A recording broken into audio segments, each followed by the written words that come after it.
So what are we doing today? Well, we're hoping to do a few things today.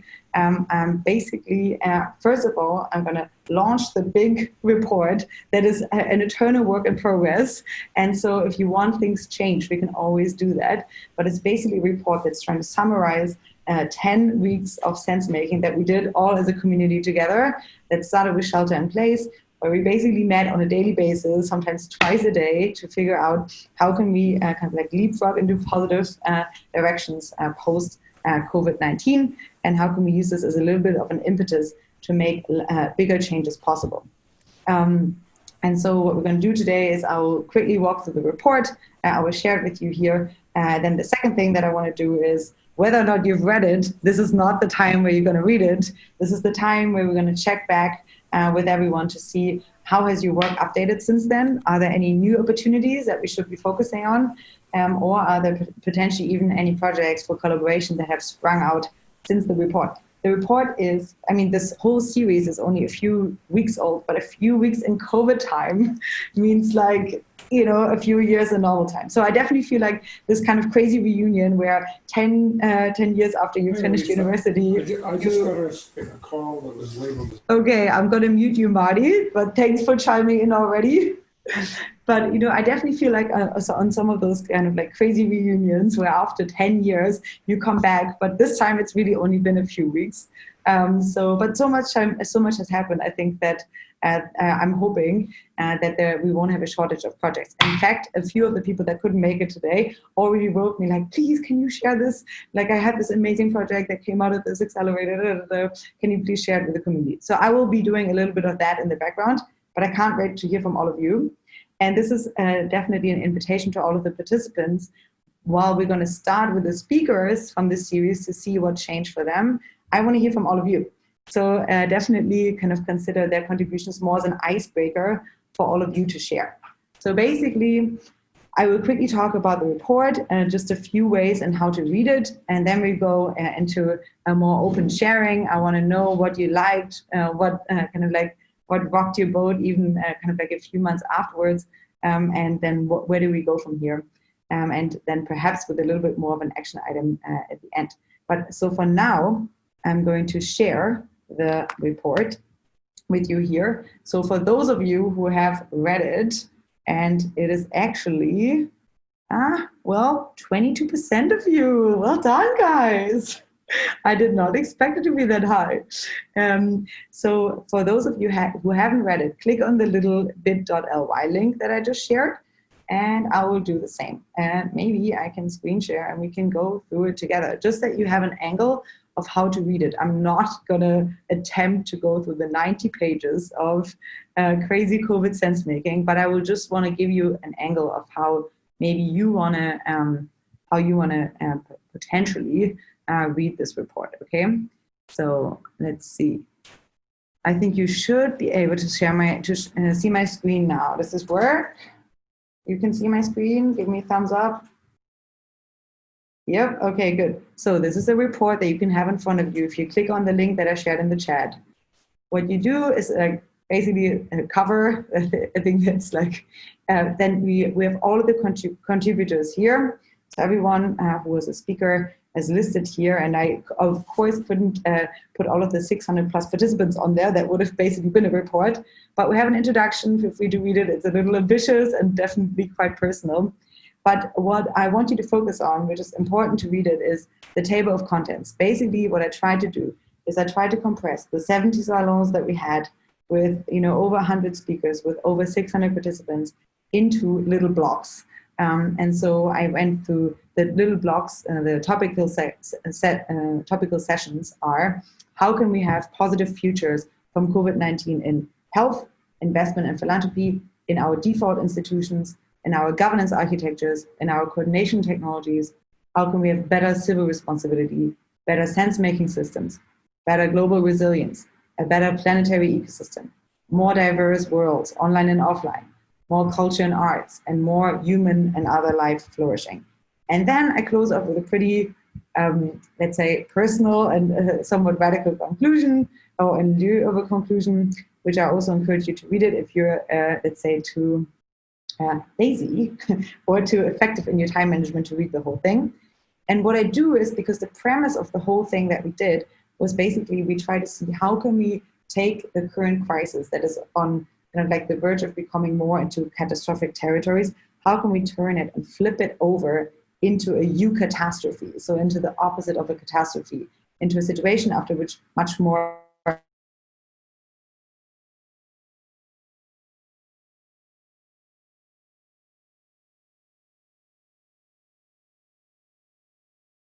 basically the premise was like, how can we make a life that is much better happening after this? And so in order to stick with that premise, I definitely try to stick with how can we do it in, I always went with challenge and then I went with opportunity.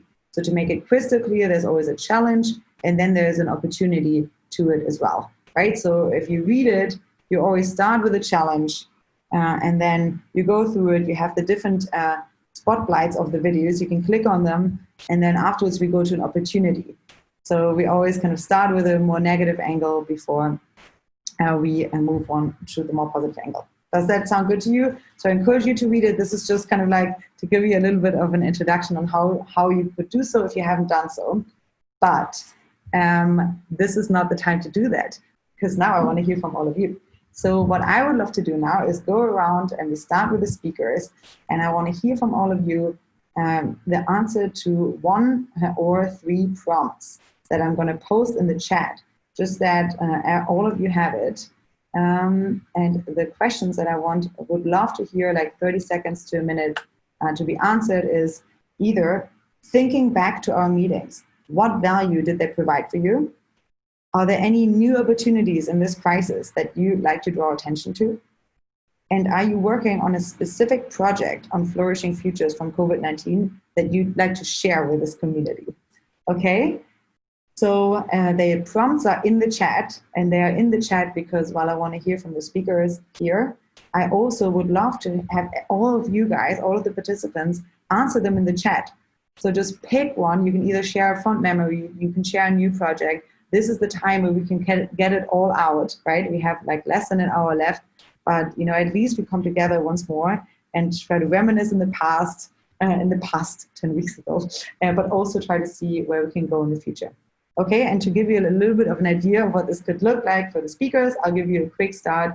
So to me, I think, and as I say in the conclusion, I think I basically, in the conclusion, I make the point that while I'm a little bit anxious as to all of the opportunities that are arising from this and all of the kind of like, let's say, slightly terrible default trajectories that we're headed towards, I list a few of them, and then I close with why I am, in fact, still super hopeful that we can turn the ship around, which is honestly because of all of you guys.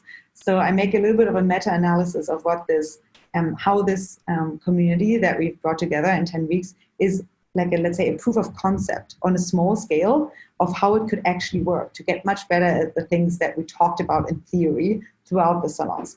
So I say how we were really fantastic at coordinating. We had a super diverse and eclectic group together. People really manned up in terms of civil society, like took the community in their own hands when we struggled and just like went with it. People were exploring different types of areas where to meet. We're featured in a bunch of variety of different other events on, the little kind of like sense making that we had going on. And for me, it was incredibly rewarding to see, especially that the poll that we had at the beginning of each of the salons, which always started with, how are you feeling from 1 to 5? At the beginning, people were feeling kind of on the like lower end. And then toward the end of it, we almost consistently had the majority of people feeling between 4 and 5. So it was incredibly rewarding to see for me. I don't claim any credit for it, but it was really cool to see people just really showing up on a daily basis for 10 weeks straight. And so in hindsight, I think I really just want to thank all of you guys. When I act in the world, I definitely think I act very differently than I would have without having met all of you.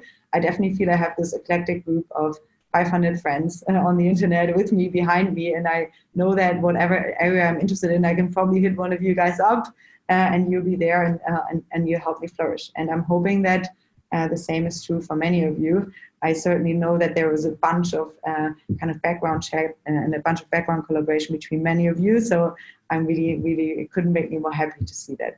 So I want to say that, my highlight is definitely having met all of you and having been able to meet all of you on a daily basis.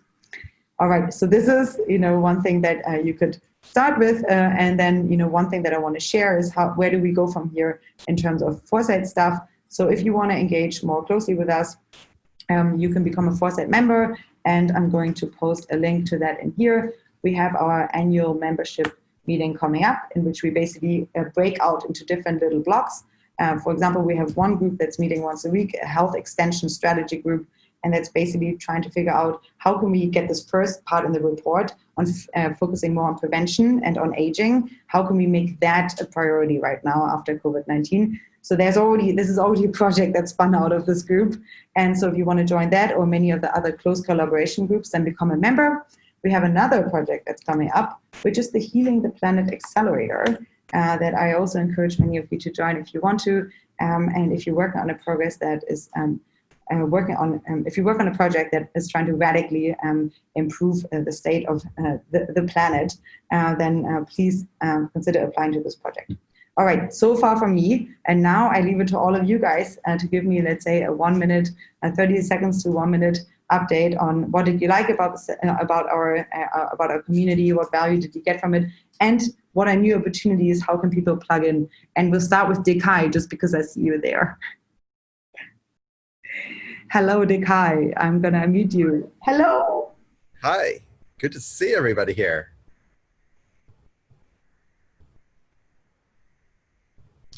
Are you getting the audio okay? I'm getting the audio just fine. I didn't want to interrupt you right now. Awesome. What would you like me to answer? So I had 3 prompts, and you can choose. The first one is, what value did those meetings or our community bring to you? If that's something you feel compelled to talk about, or what kind of new opportunities since the series do you want to draw people's attention to, right? This is the chance for all of us to kind of like take stock and see, is there anything that we've missed in the report? Is there anything we should still be discussing in the next few weeks? Let me see. We have, so I think I spoke twice in this series, and once very early about what the West can learn from, since I'm in Hong Kong right now. And of course, that grew into this masking project that went all over the media and helped, I think, shift a lot of mindsets in the influencer and government circles. So that really kind of grew hugely into the kind of impact that we wanted it to have, and still fielding questions now. So like just day before yesterday, hit up from a team in DC comprised of ex-White House people from both Obama and Bush administrations who are in a bipartisan way trying to create in a couple of weeks in Fashion Week, which of course is happening virtually, together with the likes of Kenneth Cole, who's devoting this season to only to masks, an effort to get updated modeling to drive these sorts of things into a nationwide masking mandate. That's their goal. So there are interesting developments continuing to happening. We're scaling the modeling. We have a new round of results that we're looking at right now. Yep, that's the quick update. That's amazing. Could you share links in the chat, please? And people can follow up right away. That's lovely. I'm really glad to hear. Nothing yet, but I will. I'll put the general masking site where we'll keep on updating things. Lovely. Thank you so much for joining, Dekai. Anyone who is here, please, if you'd like to stay in touch, hit me up on Facebook. I'll put that link in the chat. Sounds great. Thank you. Next one up in my screen, we have Mindy. We're going to do it awkward, random popcorn style. Well, choose the first one. Mindy, you have to talk louder. I can't hear you. I'm not sure if I'm the only one. Can you hear me now? Better, yeah, but you have to speak very loud. Oh, maybe I can increase the sensitivity of the microphone. Let me increase the sensitivity. Is it okay now? Perfect. Better.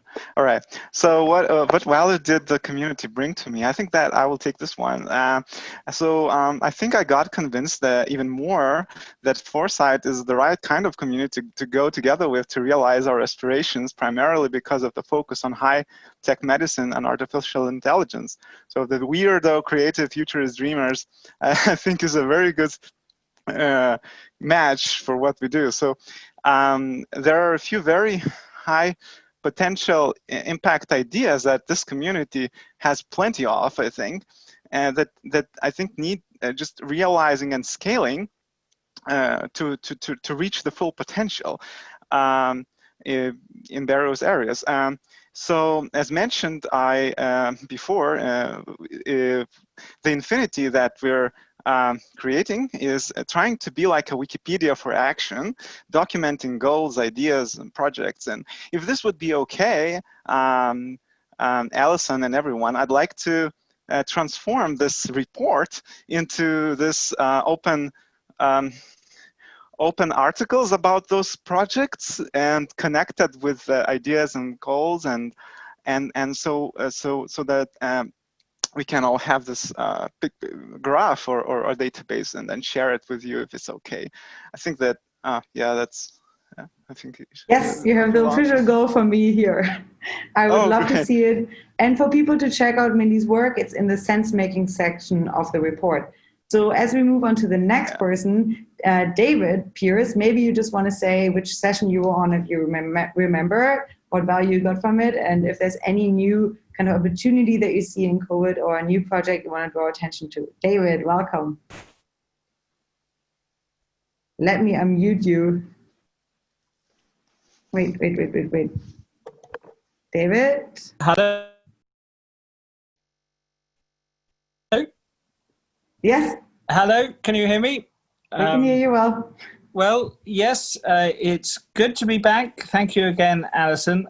I'll confess, I'm one of these people who's generally full of doom and gloom, but perhaps rather surprisingly, there's actually been some potentially extremely good news for mental health this year.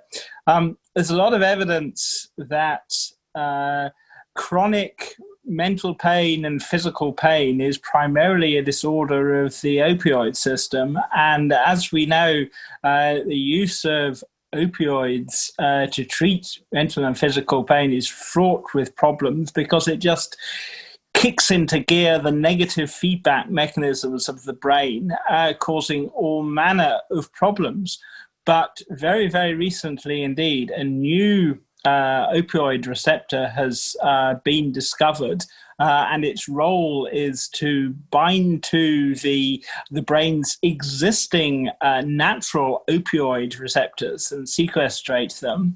And researchers at the Luxembourg Institute of Health have come up with a novel molecule that binds to this new receptor, which opens up the possibility that it should be possible to raise hedonic set points and offer an entirely new class of therapeutic options to people with chronic depression, anxiety disorder, pain.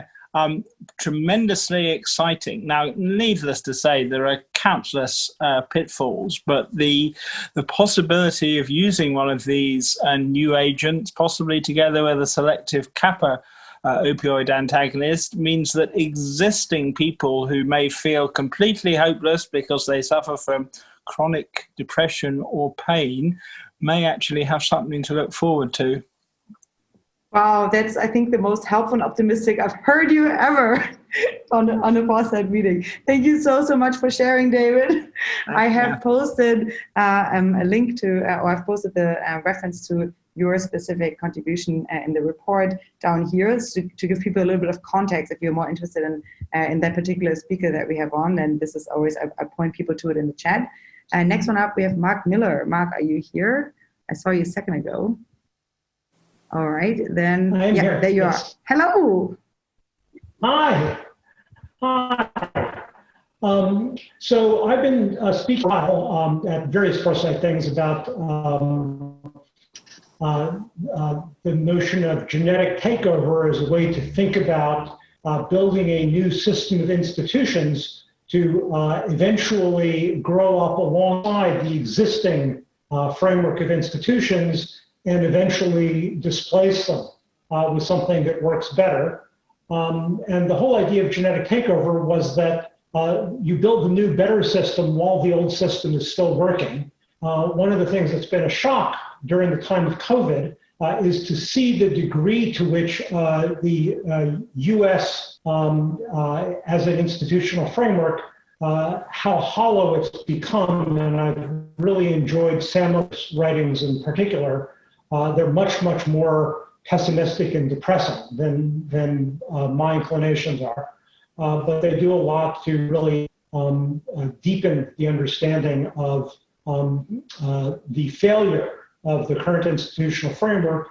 And to me, that's an impetus to yet more urgency to try to build new decentralized internet-based institutional frameworks that can grow up and displace and be adapted to the new world and work in ways that the old crumbling institutions did not. But I had hoped that there would be less crumbling before there was something in place to displace them. All right, well, that's a good, I think, reminder that we have to move fast. And if you want to hear more on what Mark is talking about, that's in the section on coordination technologies. Next one up, we have Mark Lutter. Thanks. So, yeah, I like that point about our crumbling institutions. I'm trying to do what I can to make slightly better ones. I focus on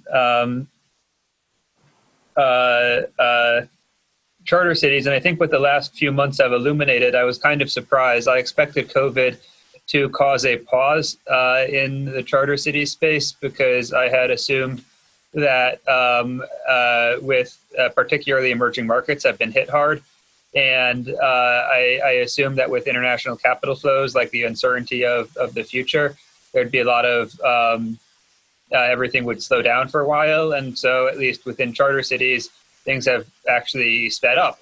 And I mean, we're focused mostly in emerging markets, which also need good institutions. The US, unfortunately, needs good institutions too. They've decayed a little bit quicker than anticipated. So I think, I don't know, the last few months have just been a little bit more bright than I would have expected during the kind of peak of the COVID pandemic for looking forward to how to kind of build better institutions in emerging markets. So thank you.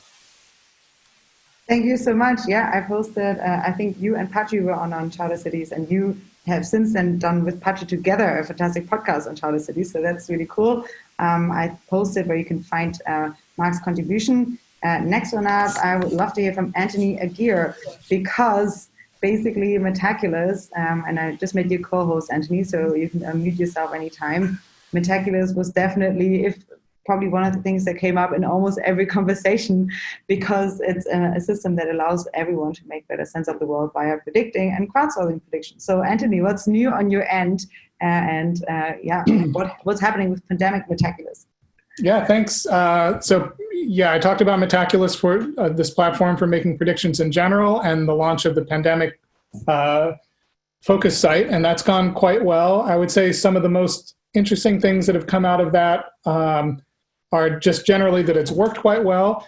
There's an interesting project going on that's kind of spun out of it, which is a private platform where the best Metaculous forecasters plus a set of subject matter experts who are like, PhDs in biochemistry and so on, are now collaborating together. So trying to figure out how to connect those two things, the expertise in forecasting itself with the expertise in the topic that's being forecast.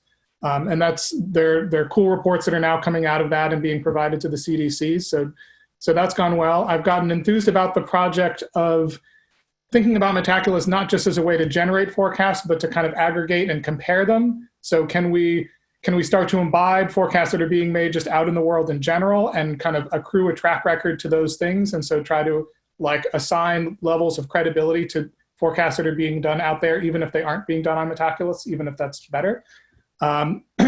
So lots of fun projects that are like ready to roll. We just need more basically people and money to get it all done. And like 7 of me would help, as I'm sure is true with everybody else.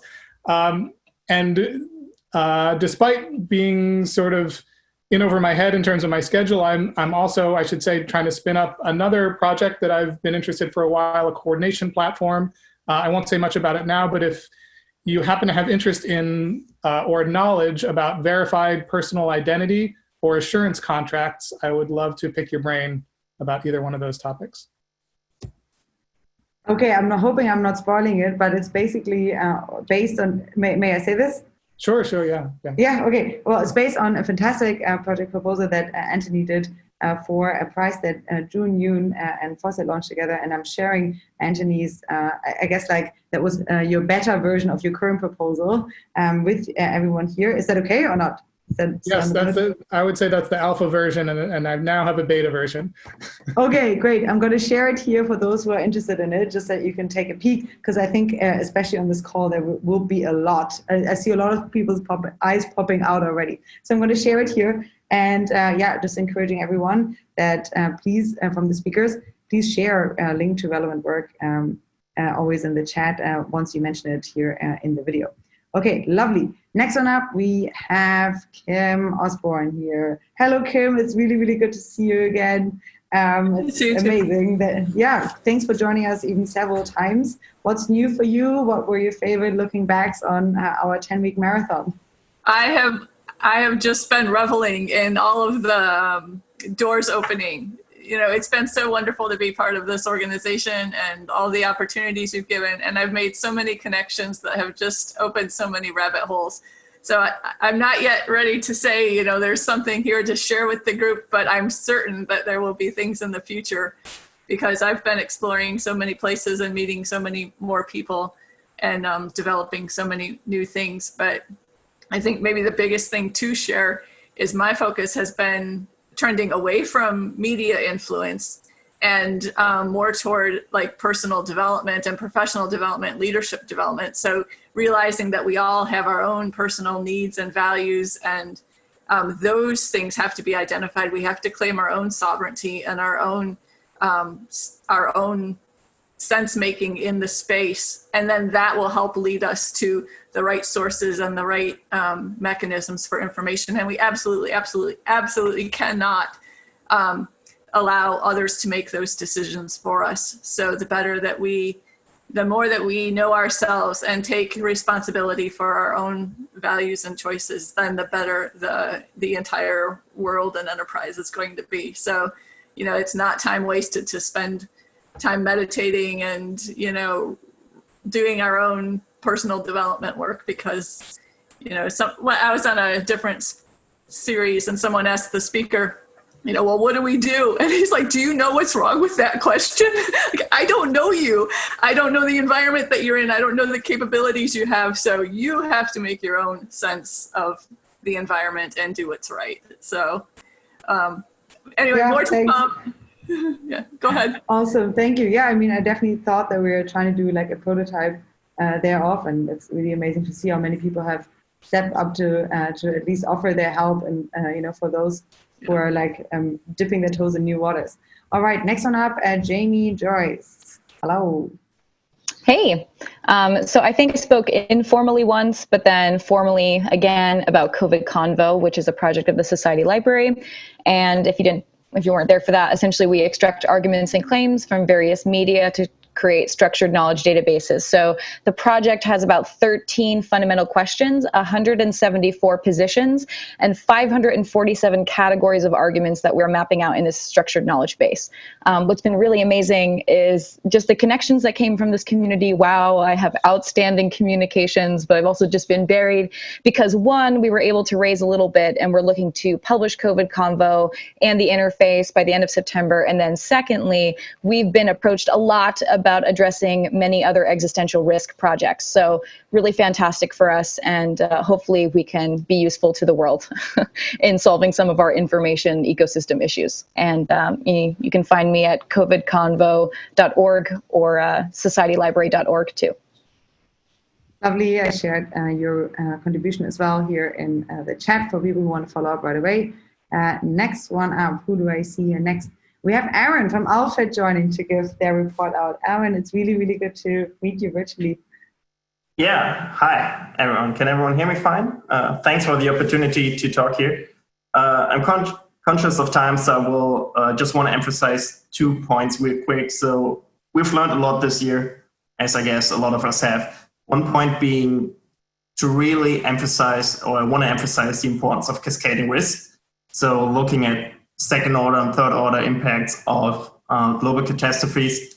So what we've, for example, seen 2 big disruptions from COVID have been loss of income or purchasing power and the disruptions to global supply chains, then leading to an unraveling of a food crisis. So it's like very important to have a systemic risk approach that's like very multidisciplinary and comprehensive.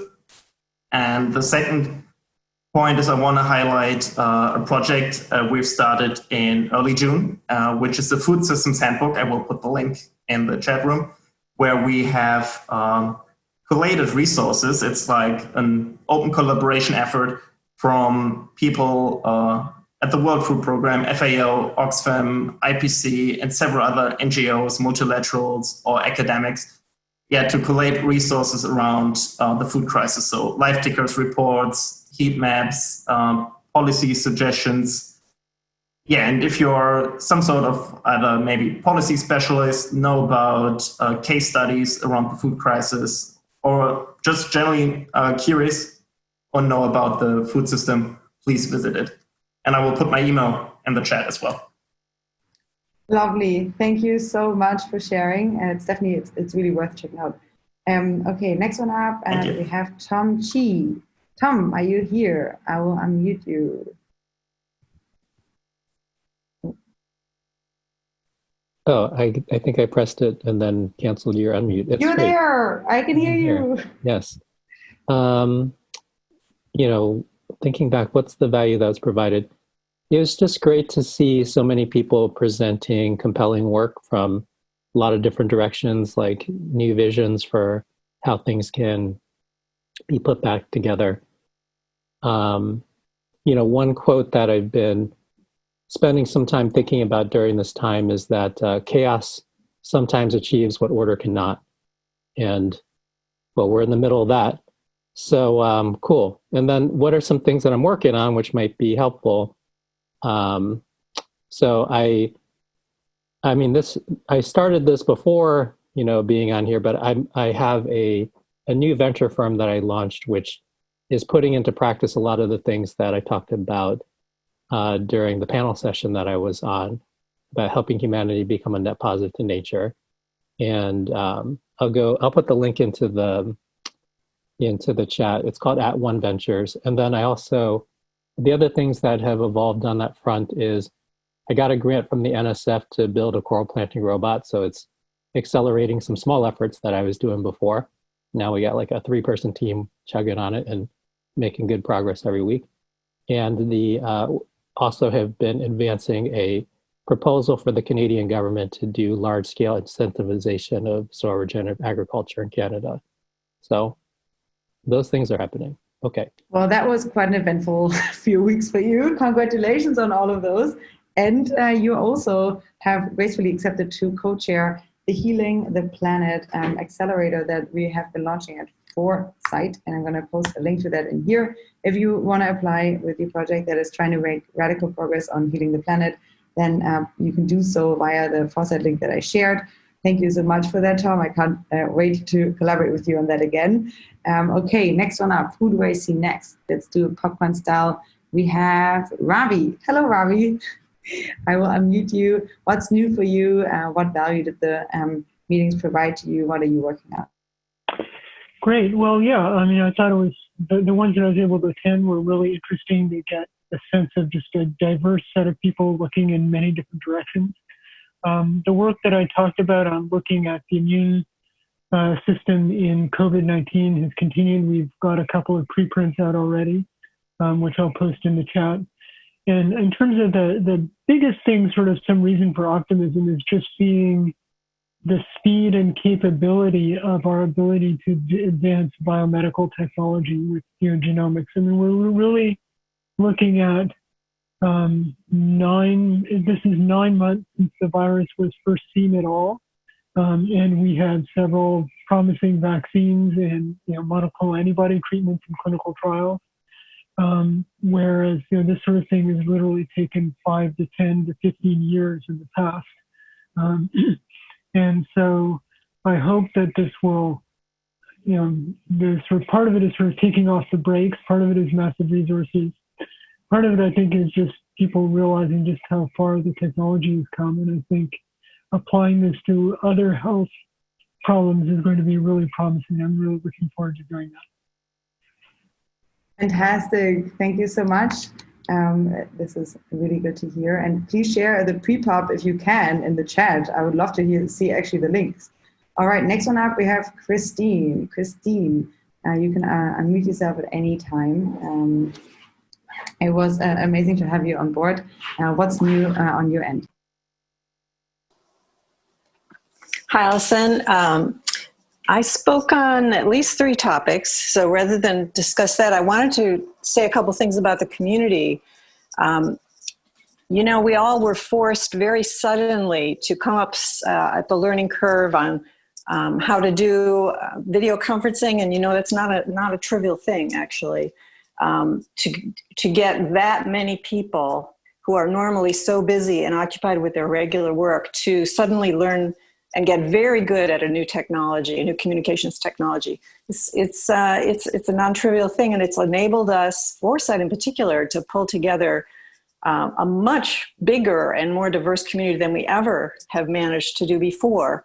So, of course, we never would have wanted a pandemic to happen, and yet here is a silver lining that I was not expecting. So the important thing, though, with the community is I want you guys to realize that the community is here as a resource for you, for your project, right? The reason you're here is that you're doing something important.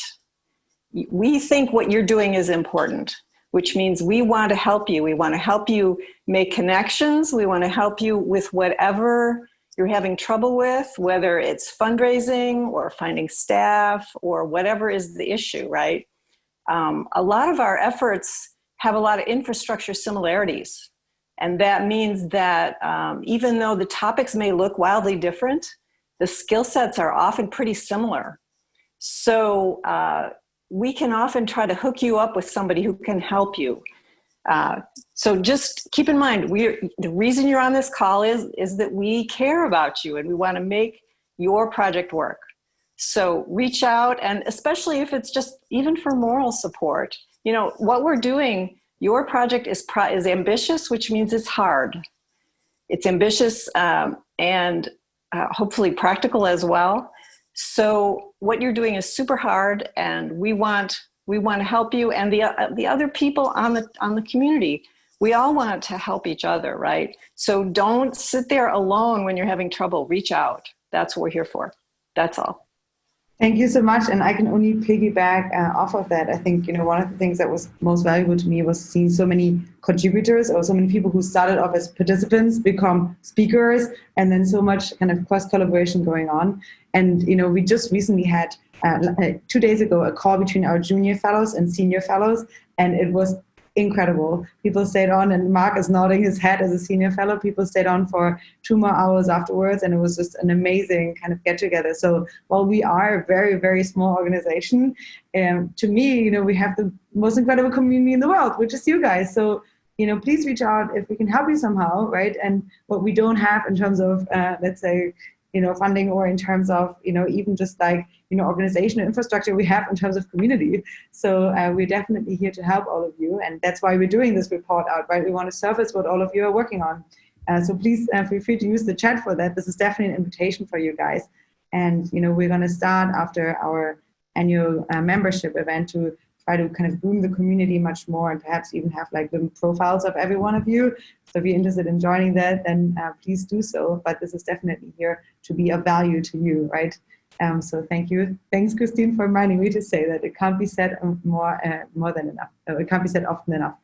All right, who else do we have left in the spirit of that?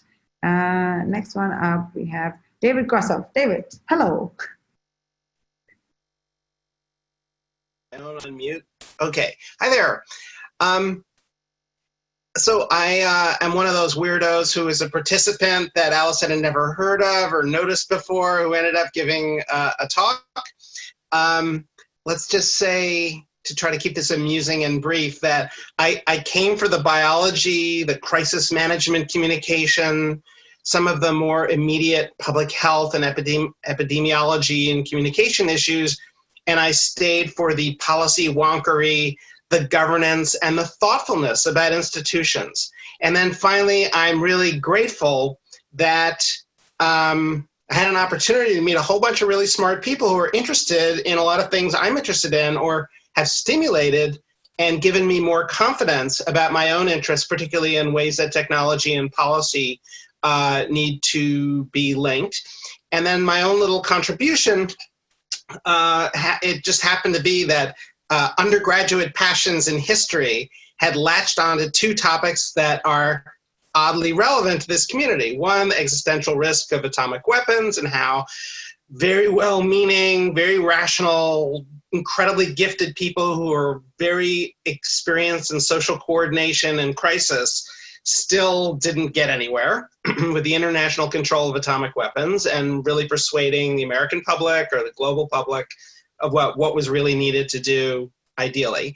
And then the second was a story about fluoridation, about what I didn't do as clear a job with that, I'm sorry, but there was an overbearing federal government up against crazies, and the misbehavior by the federal government has almost been erased from history, except by continuing nut jobs for the most part who don't understand statistics and science and fluoridation. I mean, fluoridation isn't a great idea. But anyway, some of the dynamics of an overbearing, vaccination program in the future, it may be very interesting to be prepared to refract the story through the lens of useful historical episodes.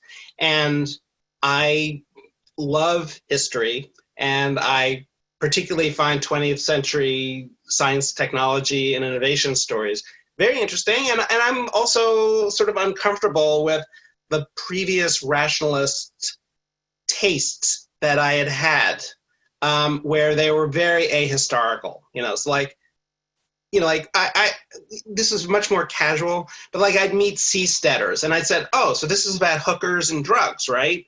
As a libertarian community. And it's like, oh, no. Like, well, how would you possibly avoid money laundering and hookers and drugs? Like, anyway, so. I invite all the seasteaders in the chat to contradict David. So anyway, that was my impression back in the day at like Maker Faire 10 years ago, that kind of setting. So anyway, this is the last thing I'd like to say is that the civility of discourse in the chat and here is an extraordinary achievement that Allison gets a lot of credit for. There was crucial steering, but there's something I don't understand. It's a little incomprehensible. It's like if you've been committed to the idea that human nature is basically bad, and then all of a sudden you're around a bunch of saints. It's like, there's some cognitive dissonance. Online communities aren't supposed to work this way. So, like, I don't know what practices are really go into that juju, but I'm really genuinely humbled and curious about how such a thing is possible. So thank you. Thank you so much. And I beg all of the seasteaders to make the comments now very nice, to not contradict David's recent thoughts in the chat. Thank you, David. I definitely think taste and a first impression.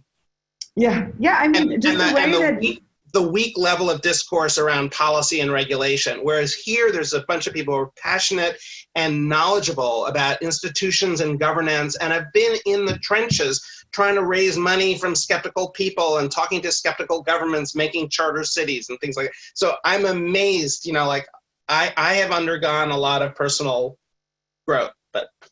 Yeah, likewise for me. I mean, again, like a big congratulations to the community for how you have onboarded new people into the chat. Whenever we had new folks joining, which was on a daily basis, you were kind of steering them into the conversation. So it's really much appreciated. Thank you again. Next one up, Zarina. Hi everyone, so nice to see you all. Yeah, I think I spoke on two topics. The one was resilient communities, and the other was prison abolition. So I think resilient communities, I think, where we're going remains to be seen, but I think the strongest thing that has happened for communities is that suddenly, as we all live online, much more diverse range of people can participate, and that's been really extraordinary for me. And a lot of the stuff I've been doing in the last couple of months has been about diverse futurisms and like, can we think bigger, and can we think bigger with more people involved? And that's been wonderful. I think Eric's going to talk about that a little bit. But the thing I really want to talk about is the prison stuff. So Alison and Shaka Senghor and I did a salon on May 20th about how COVID could change the face of mass incarceration. And 5 days later, George Floyd was murdered in front of all of us. And then we watched the biggest civil uprising of our lifetimes across the globe.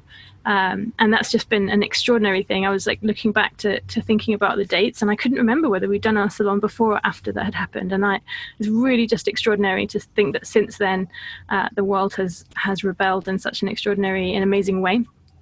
We've seen some great wins happen. We've seen 850 Bryant, which is San Francisco jail, shut down, which is amazing. We have seen 13 cities across the US defund the police, which is also amazing. We've seen thousands and thousands of people released early from prisons, which is also amazing. I think a lot of the stuff that I've been doing has been trying to translate for people for whom defund the police and prison abolition is a new term. It's very upsetting and worrying, and everyone's like, oh God, what are we going to do if we abolish the prisons and defund the police? And of course, if you're in the movement, you know that those terms mean very specific things. So a lot of the stuff I've been doing has been really trying to translate those conversations and to try and explain to people that abolition was this great. I've got a quote here that I just wanted to share. Abolition, not so much the abolition of prisons, but the abolition of a society that could have prisons, that could have slavery, the wage, and therefore not abolition as the elimination of anything, but abolition as the founding of a new society. And I think that's like often lost in these conversations. So I've been doing a lot of like translating. And of course, I think, yeah, I'm in a strange place. We don't want to just abolish the prisons, and we don't want to just defund the police. We need to invest in alternatives, and that's something that I think remains to be seen. Like, I think things could still really go south if we don't really focus on investing in alternatives. So I'd love to see people or anyone who is at a racetrack. I'm in a trailer park. I'd love to see people who are interested in investing in alternatives, if anyone wants to reach out. And generally, I think we should just keep leveraging this like collective imagination opening that has happened across the board, not just for mass incarceration, but everything. Like there's a moment where anything is suddenly possible. Amazing. Thank you so much. And on to Eric. Hello, can you hear me? Thumbs up if you can hear me. Can you hear me? Great. Yeah. Hey, so glad to be here, and thanks so much for including me. So I spoke, I think it was in April, about this organization called Beyond Return that I have been collaborating on with a number of other people here. Lou and Zarina have been heavily involved in this as well. It's fundamentally about trying to shift society's aspirations and sort of goals, those things that orient us, our sort of societal compasses. And we've been trying to do this in sort of key areas to try to shift how we think different futures might be possible and desirable, and having those things sort of orient our action.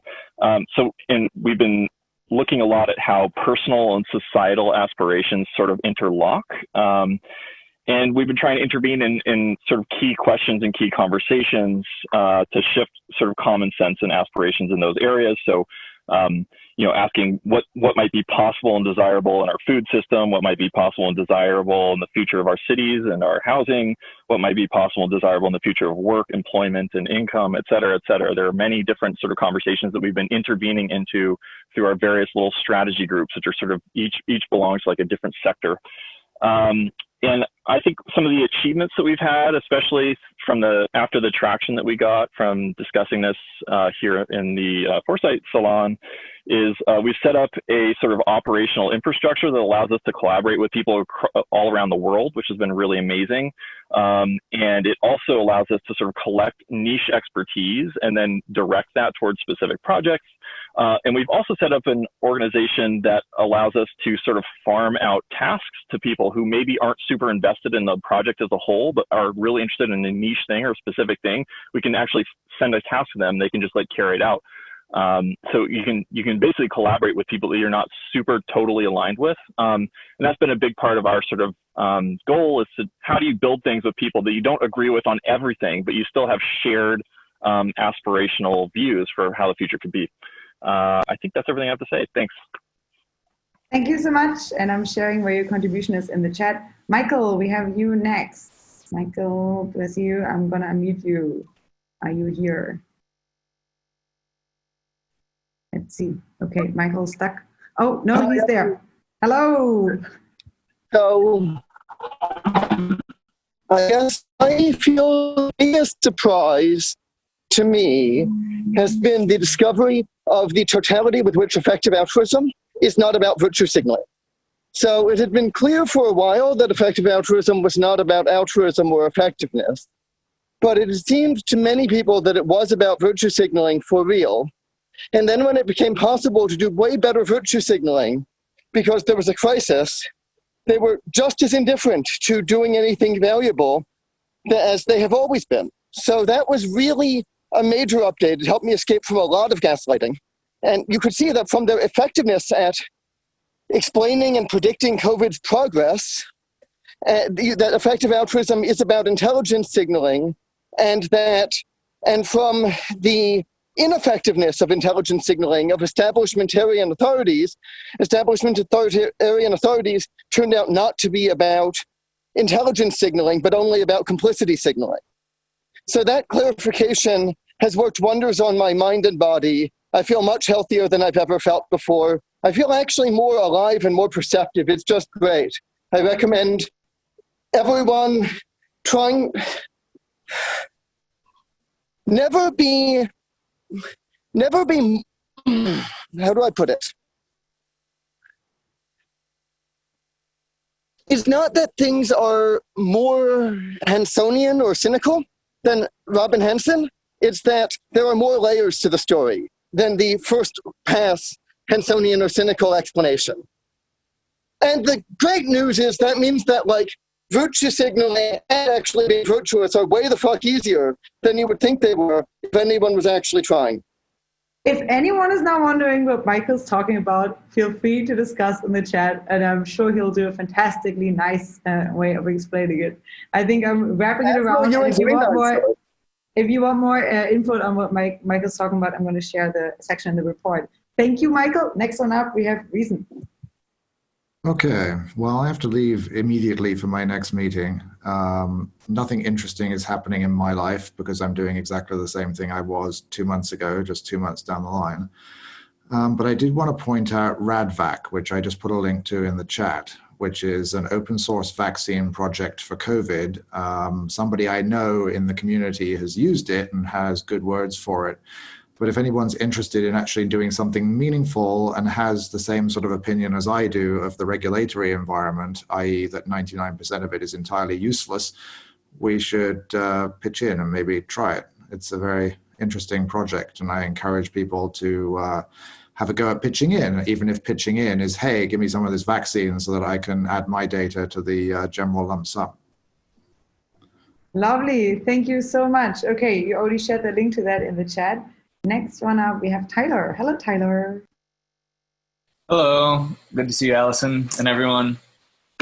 So when you posted the first question, maybe this is a bit pretentious, but this Nietzsche quote came to my mind, which is that a man who has a why to live can bear almost any how. And the reason it came to mind was because, during the COVID crisis, basically Foresight Institute was the only source of optimism, vision, and planning in my entire Facebook newsfeed. I don't know about you guys. Like, everything else was sort of doom and gloom, or like specifics about how to handle the current crisis, basically how to endure. And I think without a beacon of optimism, like these workshops, people just don't have a why. There's just no reason to sort of act toward any sort of particular future. Before, I forget who it was, someone in the chat was wondering like how this sort of community could be possible. And, Allison, you're going to hate me for doing this, but I think the answer is obvious. It's Allison. It's like her vibe, it's her network, it's her skill. So yeah, I'm very grateful for you hosting these, Allison. And then, so the session that I held was entitled "The Renaissance Came from the Plague," which was sort of riffing off of a historical analogy, which I think interestingly is becoming more relevant by the day. And the reason I say that is because, I don't know about you guys, but at least in my particular network, about every 2 days, someone is talking about relocating to a country that's a green zone. For those who don't know green zones, here, let me find the link. There's this professor, Yanir Bar-Yam, who's he's an MIT trained physicist and president of the New England Complex Systems Institute. And he came up with this term green zones to describe basically places where there's been no community transmission for 14 days. New cases are only the ones that are isolated upon entering the zone. And it doesn't share a land border with a red zone, which basically is something that fails on all these metrics. And so, a shocking amount of people have been interested in moving to these sorts of places, namely because the thriving in-person communities that had been going beforehand just basically completely have disintegrated and fallen apart. And, have been semi-successful at moving online, but it's really not the same getting like 20 people into a digital chat as it is 20 people into someone's house or a conference venue or what have you. So right now the reason I say the historical analogy is becoming more relevant is I think basically there's demand for like Florence, Italy, essentially. Like all the talented people I know are like, how do we figure out a way to live together and form a physical community again? And this time it's not just people from the Bay Area, it's actually people from all across the world. And I think there's this immense organizing opportunity to take advantage of to create essentially the new Florence, Italy. And so I know of at least 5 projects that are trying to do that right now at varying levels of coherence and with varying levels of funding and buy-in and so on.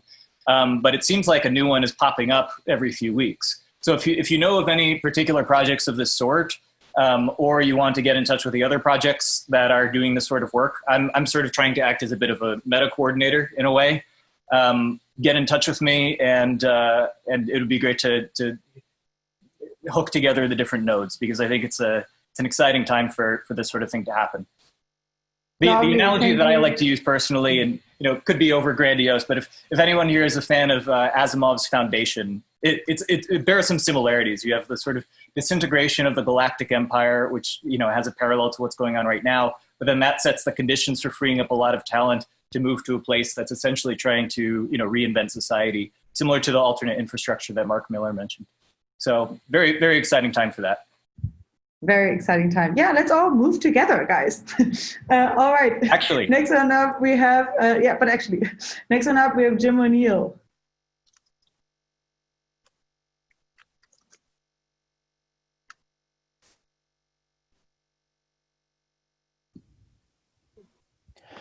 Great. So one of the talks I gave at this salon was on policy and COVID. Part of it was about NIH, and I've actually just had several calls with NIH in the past week. But I think the more urgent one was on FDA. So I talked about how in the 40s and 50s, FDA was focused on purity and safety, and only due to some political manipulation in the 60s did it get a chokehold on new drugs and the requirement that you had to prove efficacy to the FDA's satisfaction to be on the market. And something similar happened with devices and tests. So when I was in the Bush administration, I fought back on this a lot with FDA. They wanted to regulate more and more of testing, including tests that could not possibly harm a patient, like 23andMe.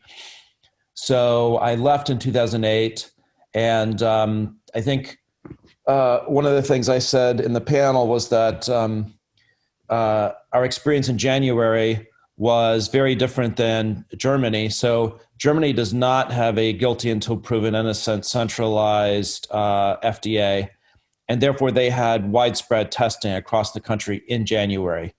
We barely have that now, and we didn't even really have it in March. And the reason is policy and regulation. So I've been railing against this on Twitter, in this forum, calling people at HHS, and I know a lot of other people have. And I just posted in the chat a few minutes ago, FDA reversed their policy earlier this week on testing, which is delightful. And hopefully they're allowing laboratory-derived testing without prior approval, which is awesome. The other thing I want to talk about is aging. So everyone knows that the highest risk factor for COVID severity is age. And if you drill down a bit, it's that most of the comorbidities that make COVID very severe are pathologies of age, such as hypertension, lung fibrosis, immunosenescence, and so forth. I also posted our essay about that in the chat. But that's brought a lot of attention to the cause of aging, which has always been an important cause area. And it's also brought a lot of new attention to biotech in general. Everyone thought that investment would dry up in March, but after a brief crash, it's come back. And there's a lot of people that are more and more interested in investing in biotech. And because aging is an important cause area that's going to continue to be an important cause area until we solve it, I'm actually now thinking about starting a VC fund attached to SANS Foundation so that we can help bring more resources into this field. And the attention brought by COVID is probably going to help drive that if we do it. Can I jump in with a question to Jim?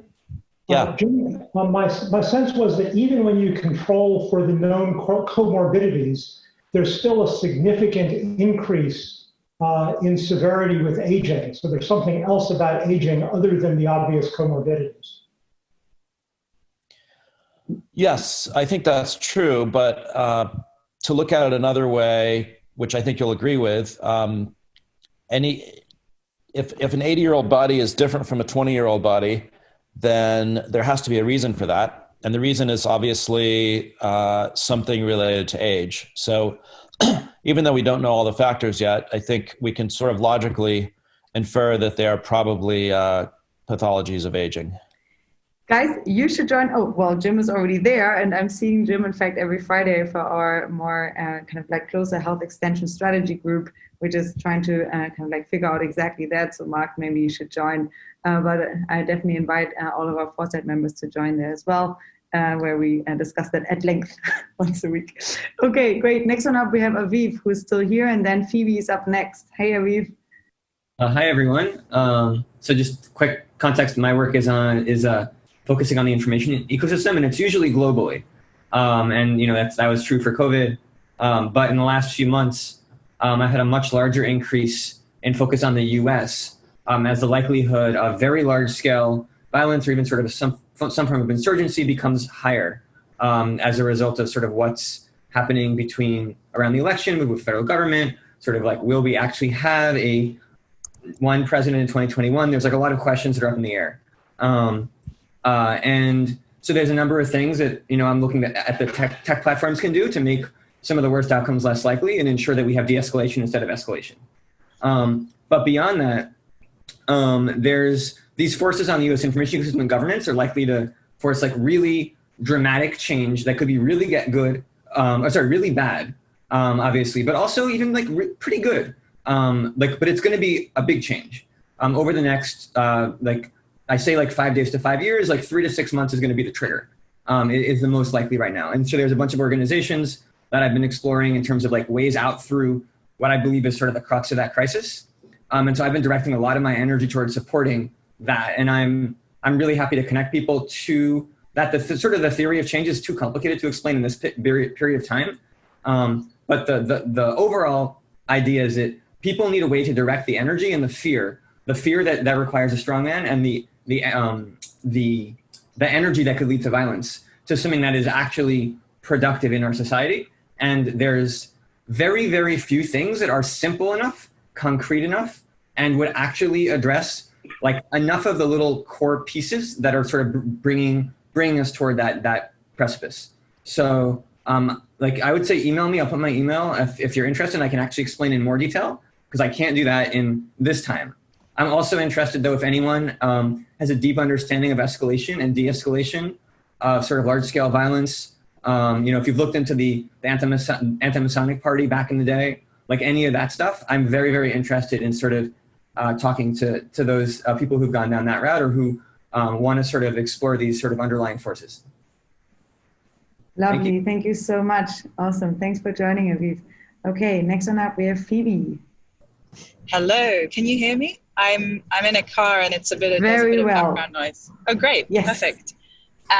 Okay, so what have I been enjoying about this community? I would say I very much enjoyed the very rapid, like full-on response, and the excellent quality of sense-making, and especially in the webinars and in the salons where I've spoken, I've just super enjoyed the chat. Like, has been fully alive with people just like so active and participating and like asking a lot of very difficult, challenging questions. And I think also a highlight for me has to have been the last salon I did with Dave Snowden, where he just casually put down the word foresight and just refused to engage about why he hates foresight. So I feel like we need to bring him back on, because I think that we can't let him get away with that. My work has been around applying complexity and systems thinking to governance and currently funding models. So when COVID hit, the funder I've been working with, the National Lottery Community Fund, had a large-scale UK-wide response to COVID, and doing like really large-scale sense-making and trying to understand which communities need support, how we get grants out, how we can coordinate this kind of UK, like nationwide, like horizon scanning and feedback and learning. So that has been really interesting. And that was the topic I came and spoke about. I think it was April, maybe May, was around global sense-making cooperation. Now it's crazy that it's been like 5 months. It feels like it's gone past in like a flash of light. My focus is still around innovating on funding models, and especially in 2 areas. One is working with funders around narratives and using the imagination to imagine different ways of funding and actually reimagine the role of funders as sense makers, as coordinators, as change makers. And the other one is this theme of radical collaboration, which plays on this global cooperation theme, which has always been an interest of mine. Is like, how can we collaborate on a mass scale? Like, what does that take, and what are the skills that are needed, and how do we apply systems thinking and complexity to that? I could go on, but I think I'll leave it at that. But if anybody here is interested in and is working in the field of narratives and the imagination, as well as collaboration and kind of upskilling, capacity building and collaboration, I would love to talk. So I'll put my email in the chat. But thanks so much. And Alison, I love the energy that you bring to these. I feel like that is at the core of what works so well about these. So thank you.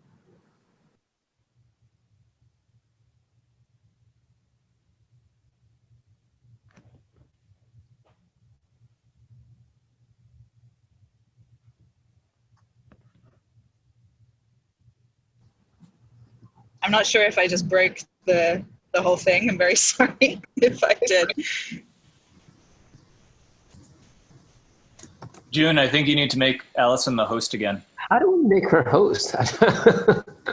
I didn't realize. Ask to unmute. Let me try that. Make host. There we go. I got it. Ooh, that was a dangerous one. I'm glad I picked you, June. All right. Lovely. June, thank you so much. Well, in that regard, since we're already speaking, June, what's new on your end? And Phoebe, thank you so much. You definitely didn't break the salon, but I made June host instead of co-host, which made me not host anymore. So June, here we have you. Thanks for joining. What's new on your end? I'm sure at least 20 new projects, no? We're back on track, thank you. And I'm sorry I wasn't able to participate more during the last couple of months, but we've been engaged with Foresight and Steve and Christine and Allison for many years here. They're great partners, and I've always met and worked with great people in the community. So I look forward to engaging with all of you. I'll save the updates on the ongoing projects, with the exception of the National Academy's Healthy Longevity Grant Challenge, which is a 40-nation X Prize of X Prizes. We're doing it as a tournament of X Prizes with 400 funded prizes. We have 1,500 current proposals from around the world. This is all going through the global national academies and their institutes of health. So federally led with private sector funding. So that's the update on that one. Nutrition, you probably saw the pieces that went out in July. So we wrote up a document, which is effectively a congressional guidance document to create a new federal agency focused on nutrition. Right now, there's an absence. It's kind of a policy oversight that nobody in the federal government oversees in nutrition science. So we're instantiating that vision. And COVID has allowed us to think about this as a 2-year project through the CARES Act. We're going to try to get into the 4th revision of the CARES Act. We're only asking for something between $5 to $50 billion and really make the federal government a major player in funding research in addition to the corporate sector. Reproductive longevity, the updates there is we've now funded 2 consortia, one in the United States through Buck, one in Asia. And you'll be hearing more about the science in the coming days. We're recruiting scientists laterally from other fields of science into reproductive senescence, ovarian aging. So hopefully we can help fertilize the field. And the projects that we'd like to get your involvement in, it's all on inclusive stakeholding. That's the main thing we learned, both about the nature of the problem itself as well as a solution, is to work with existing institutions to instantiate the change. So usually the ex-heads of these institutions or federal leaders, bring them onto the team, they know where the dead bodies are, and help them be part of the solution so they don't feel like they're being attacked by the revolutionaries. So essentially both the revolutionaries and the incumbents work together to instantiate the better versions of all of us, I think is the idea. So we launched Enterprise incentives. Foresight was a great partner for that. Anthony was one of the many great proposals. He was actually one of the winners. And we're going to be doing round 2 of that, but we're probably going to be looking for global partners in this, kind of what we did with longevity and with food science. It always goes better if we can, kind of park this in a larger domain. So within inclusive stakeholding, we've got a couple of partners. One is Pro Social, which is a nonprofit that was just formed this week. Co-led by the former head of the National Science Foundation. I'll be on the board, possibly serving as the chairman of this new nonprofit. So we're going to instantiate inclusive stakeholding partly through that vision, and also through possibly the National Competitive Council, which is the chairs of all the Fortune 500 companies and presidents of universities. Wow. We're going to work with them to try to be a partner on. Again, our modality is prizes and includes stakeholding. So it's a great way to engage the community. Please share all the links in the chat. I will do, but I'm specifically interested in doing something with you guys again with Foresight, because this is the most amazing, eclectic, interesting, nice group of people that I think I've been involved with. So we'll do something either separate or involved with this. I think these are I think this is a great group. I've enjoyed hearing all the ideas to date. I'm sorry I wasn't part of the largest session of all 2 months. So I will share all that. And then the specific thing that we are going to work on this year, because it's now that we have the nutrition thing in place, is to make the animals and plants and consumers of food included stakeholders. So right now, the supply chain and distribution of food is the excluded stakeholder and the shareholder model of, let's say, McDonald's. I don't want to pick on them, but so everybody in the supply chain and distribution channel of McDonald's essentially dies of stress-related diseases. All the animals have obesity, hypertension. So by including them as a stakeholder, what we're going to focus on reducing the stress hormone flowing through the food chain. So reducing the cortisol and the ethylene. So we All can right. And do you have a supply chain. specific project to share in that regard? Yeah, I think here we just cannot get the science going on this. I can send you some interesting science that we've organized around proving that if you eat the stress hormones of other species, your own stress hormone kicks up, and then you go into adrenal decline. So that's probably a gateway to a lot of the chronic diseases that are currently treated by prednisone. So really thinking about the stress experience of animals and plants as our disease. Because I can send you the very few articles that exist. Yes, yeah. Please share everything in the chat. That would be totally fantastic. We would love to be a partner in this, and I'm sure that many people here in this chat have at least looked into a few of those relationships already. Thank you so much, June. It was really fantastic to have you on board, and I shared a bunch of your different links from the kind of artist collaborations to the incentive prize on the incentives. They're all linked to from in the report under the sense-making session and civil responsibility and on the prizes section. So if anyone wants to read up on those, they're all linked to from the report. Next one up, we have Creon.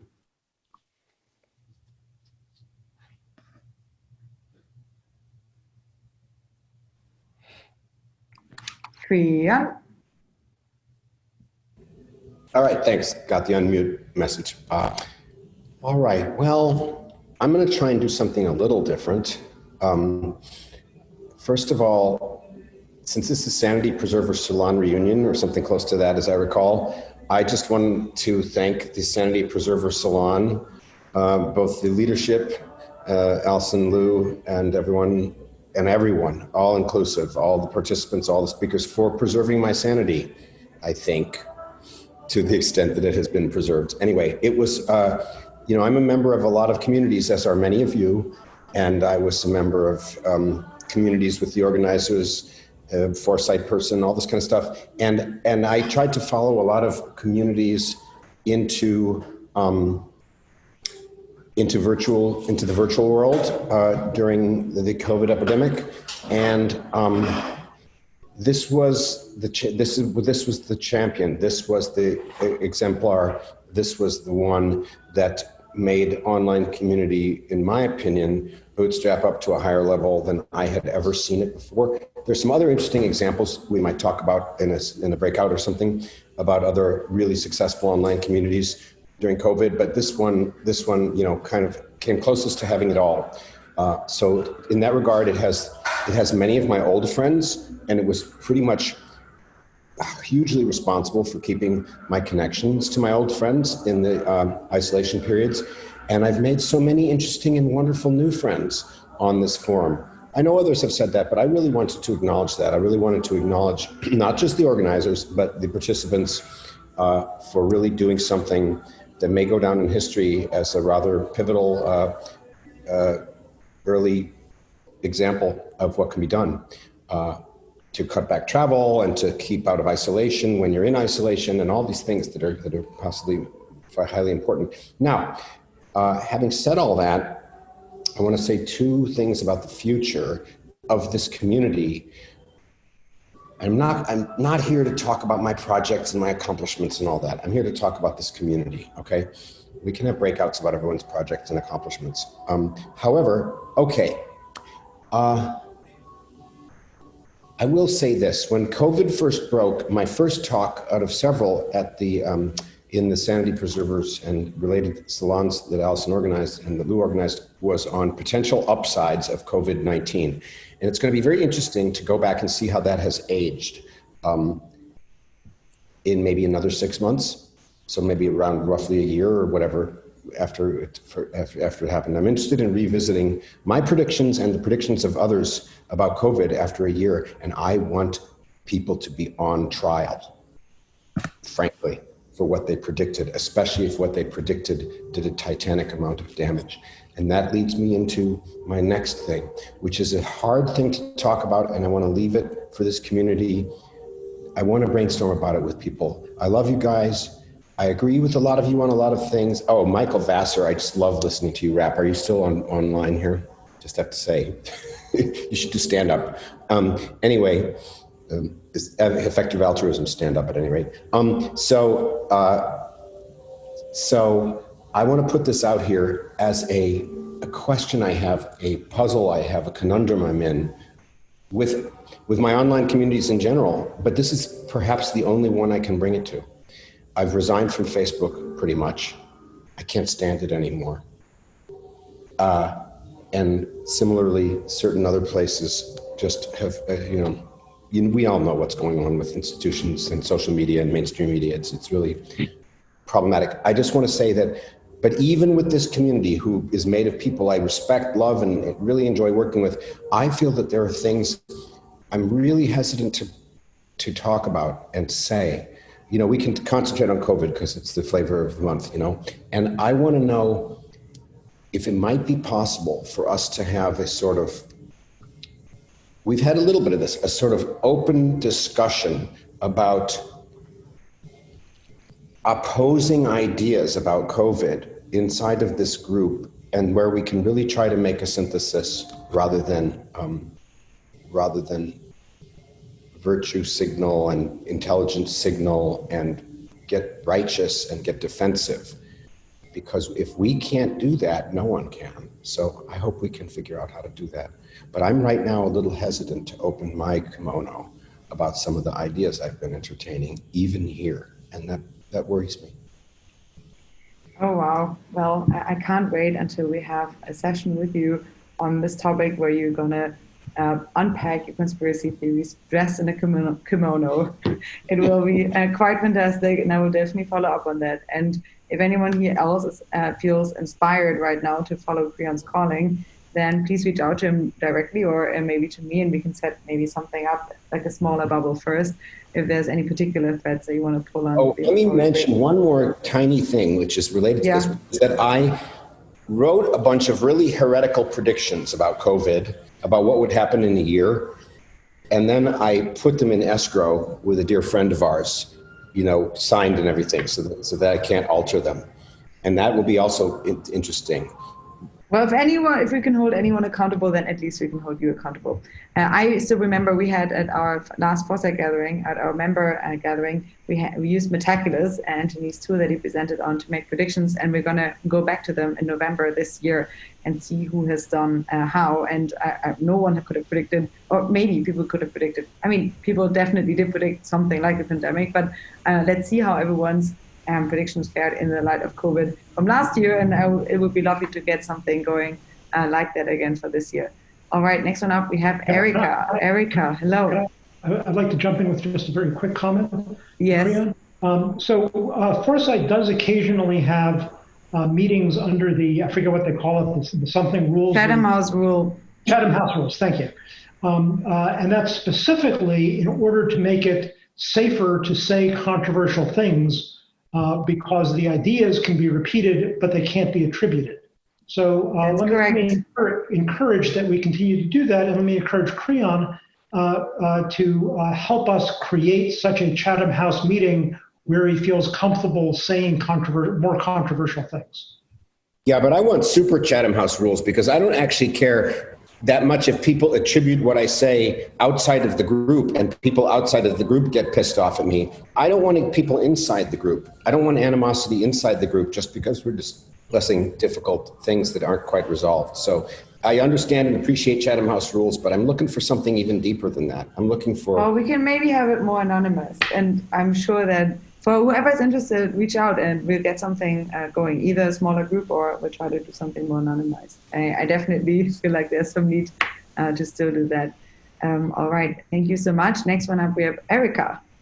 Erica. Yeah, my appreciations have come from being forced to say out loud that it sure looked like this notion of online education was going to be gaining currency, and really having to think hard about that as an academician, and to see this as another place where there is the possibility to bounce forward indeed. And just this week, nextgenu.org is launching the world's first free degree, the Master's in Public Health. It is now out of pilot and being used by 20 students in the newest medical school in Texas. And also this week, our COVID course is being used by the Ministry of Health in Pakistan,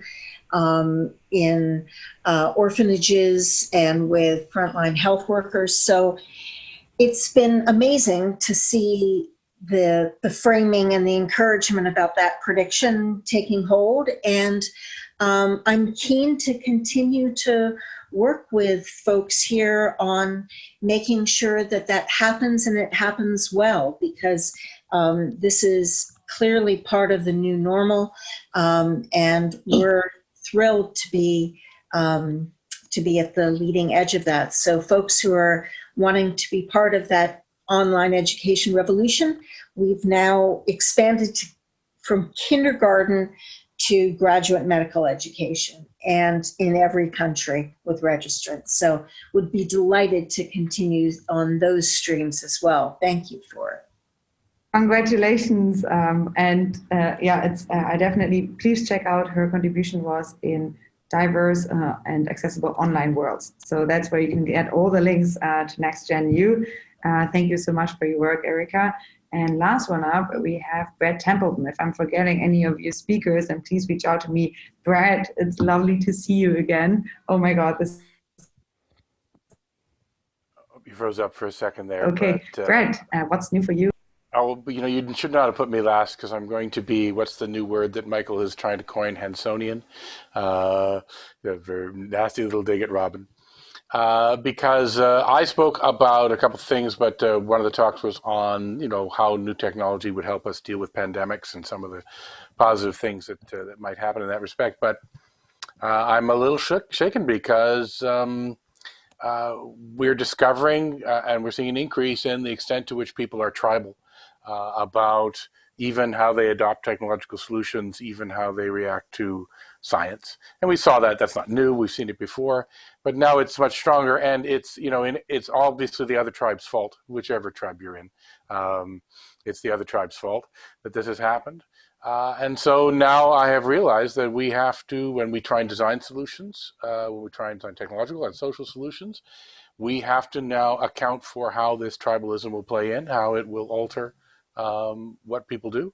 And frankly, I'm not always easily finding solutions. So there's a Hansonian comment, maybe not the last one of the day.